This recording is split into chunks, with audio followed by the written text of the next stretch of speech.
Hello everyone, welcome back to my channel simplify seated में आप सभी का स्वागत है।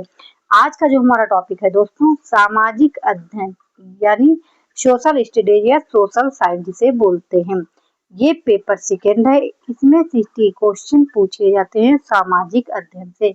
ये आपका जो यूपी टेट का एग्जाम होने वाला है जुलाई में, 2, 3, 4 जुलाई को एग्जाम होने वाला है, उसकी दृष्टि को ध्यान में रखते हुए आज मैंने वीडियो बनाई है जो आप लोगों के लिए बहुत महत्वपूर्ण होने वाली है।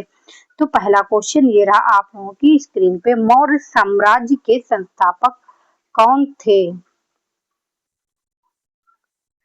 बिंदुसार, अशोक, चंद्रगुप्त मौर्य, बृहद्रथ।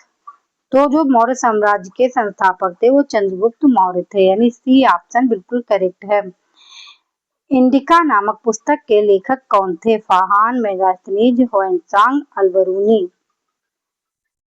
तो मेगास्थनीज के लेखक जो थे वो इंडिका के लेखक थे, मेगास्थनीज थे। अल्बरूनी एक विदेशी यात्री थे जो भारत में आके पूरी जानकारी लेता था। किस सुल्तान ने बाजार नियंत्रण लागू की थी? इल्तुतमिश ने, बलबन ने, अलाउद्दीन खिलजी ने, मोहम्मद बिन तुगलक ने। तो जो बाजार नियंत्रण लागू की थी वो अलाउद्दीन खिलजी था, यानी सी ऑप्शन बिल्कुल करेक्ट है। ओके। 1857 के विद्रोह के समय भारत का गवर्नर जनरल कौन था? Lord Dalhousie, Lord William Bentinck, Lord Canning, Lord Curzon. जो 1857 के विद्रोह के समय गवर्नर जनरल था वो लॉर्ड कैनिंग था, यानी बी ऑप्शन करेक्ट है। आप लोग कमेंट करके जरूर बताना कि आप लोगों के 30 में कितने क्वेश्चन सही जा रहे हैं। भारतीय राष्ट्रीय कांग्रेस की स्थापना किस वर्ष हुई थी? 1885 में, 1895 में, 1905 में, 1915 में। तो राष्ट्रीय कांग्रेस की जो स्थापना हुई थी 1885 में हुई थी, यानी ए ऑप्शन करेक्ट है। जलियांवाला बाग हत्याकांड किस शहर में हुआ था? लाहौर, अमृतसर, दिल्ली, जालंधर।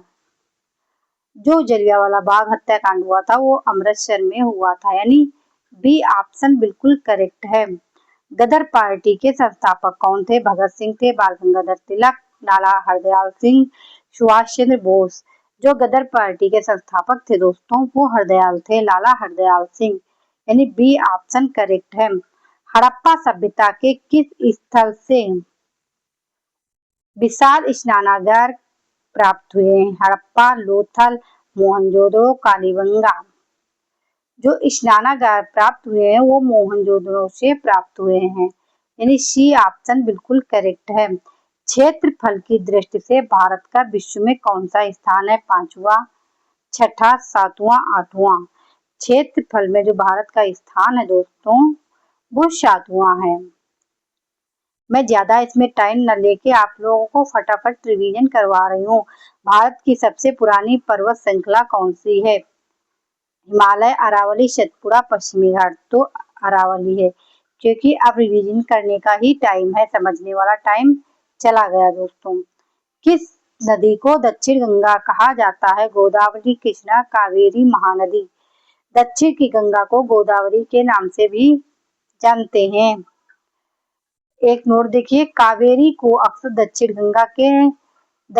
भारत की गंगा कहा जाता है, कावेरी को। यदि दक्षिण भारत की गंगा पूछा जाए तो कावेरी को, लेकिन गोदावरी को बूढ़ी गंगा और दक्षिण गंगा के नाम से जाना जाता है, यानी ए ऑप्शन बिल्कुल करेक्ट है। देखिए थोड़ा ही क्वेश्चन चेंज हो गया, यहीं पे दक्षिण की भारत गंगा पूछा जाए तो कावेरी को कहा जाता है। सुंदरवन डेल्टा का निर्माण करने वाली नदियां कौन सी हैं? गंगा और झेलम, सिंध और झेलम, गंगा और ब्रह्मपुत्र, कृष्णा और कावेरी। तो सुंदरवन डेल्टा का निर्माण करने वाले गंगा और ब्रह्मपुत्र हैं, यानी सी ऑप्शन बिल्कुल करेक्ट है। वायुमंडल की किस परत में मौसम संबंधी घटनाएं जैसे बादल वर्षा होती हैं? समताप मंडल, मध्य मंडल, क्षोभ मंडल, आयन मंडल में जो ऐसी घटनाएं होती हैं बादल और वर्षा वाली, ये क्षोभ मंडल में होती हैं दोस्तों, यानी बी ऑप्शन बिल्कुल करेक्ट है। विश्व का सबसे बड़ा महासागर कौन सा है?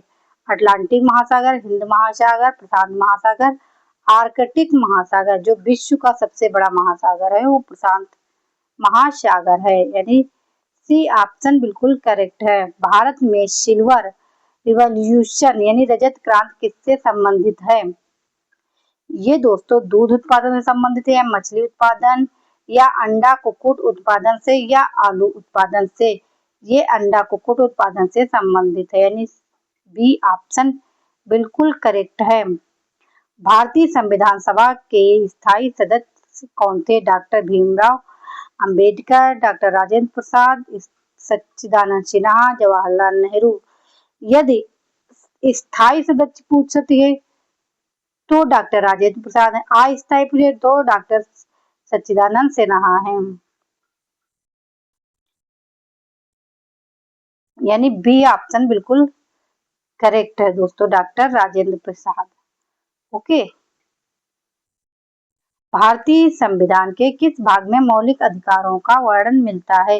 भाग 1 में, भाग 2 में, भाग 3 में, भाग 4 में? जो मौलिक अधिकारों का वर्णन मिलता है वो भाग 3 में मिलता है दोस्तों, यानी सी ऑप्शन बिल्कुल करेक्ट है। राष्ट्रपति को पद की शपथ कौन दिलाता है? उपराष्ट्रपति, प्रधानमंत्री, लोकसभा अध्यक्ष, भारत के मुख्य न्यायाधीश। राष्ट्रपति को जो शपथ दिलाते हैं वो भारत के मुख्य न्यायाधीश, यानी डी ऑप्शन बिल्कुल करेक्ट है। राज्यसभा के सदस्यों का कार्यकाल कितने वर्ष का होता है? 4, 5, 6 स्थायी, यानी कोई निश्चित नहीं है। तो ये राज्यसभा के सदस्यों का कार्यकाल वो 5 वर्ष के लिए चुना जाता है, यानी ये निश्चित होता है। सॉरी, ये 6 वर्ष के।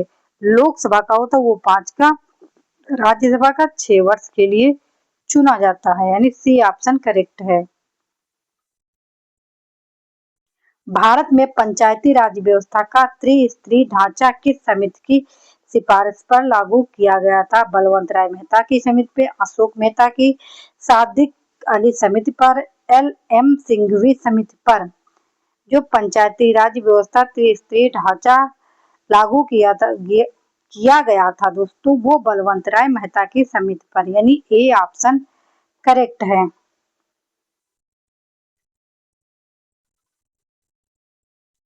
भारतीय संविधान में समानता का अधिकार किन अनुच्छेदों के अंतर्गत दिया गया?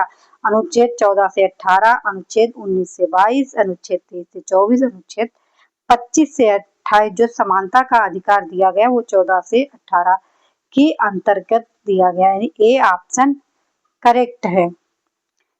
संसद के गठन में कौन कौन शामिल होते हैं?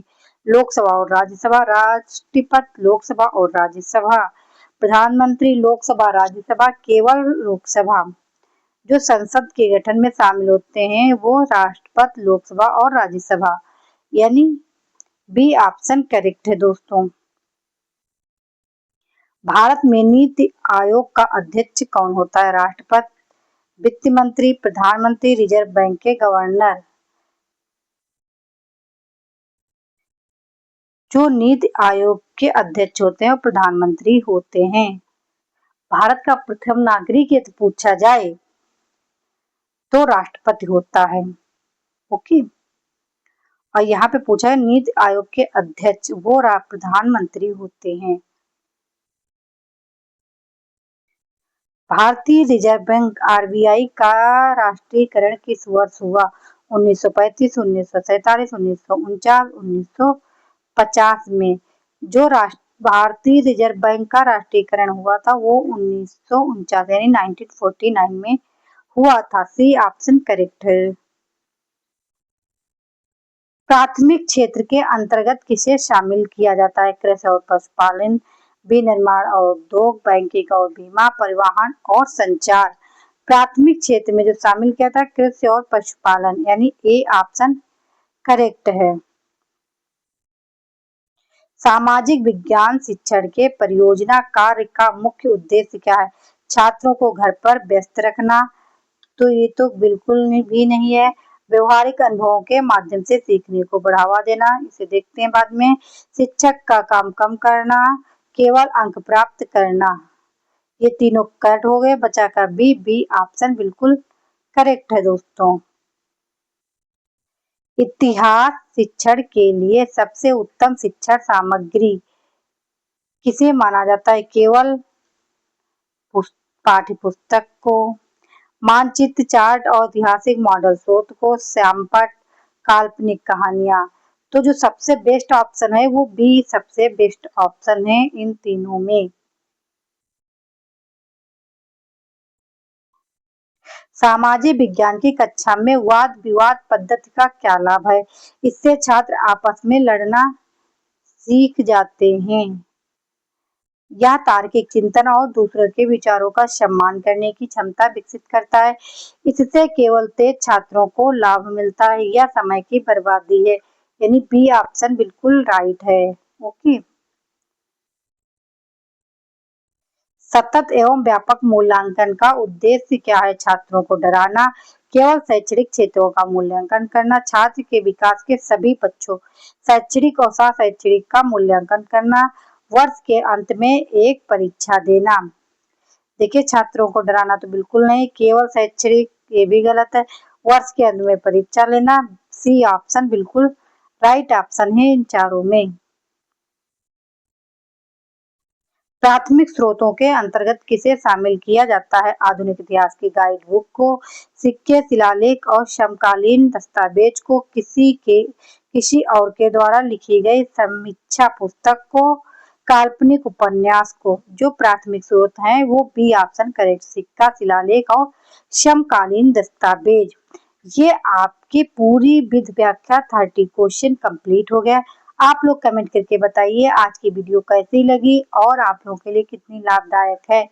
आप लोग कमेंट जरूर करना कि 30 में आप लोगों के क्वेश्चन कितने सही हुए हैं। Thank you. नेक्स्ट वीडियो में नेक्स्ट टॉपिक के साथ फिर मिलती हूँ। तब तक आप लोग पढ़ते रहिए और अपना ख्याल रखिए। Bye bye, take care.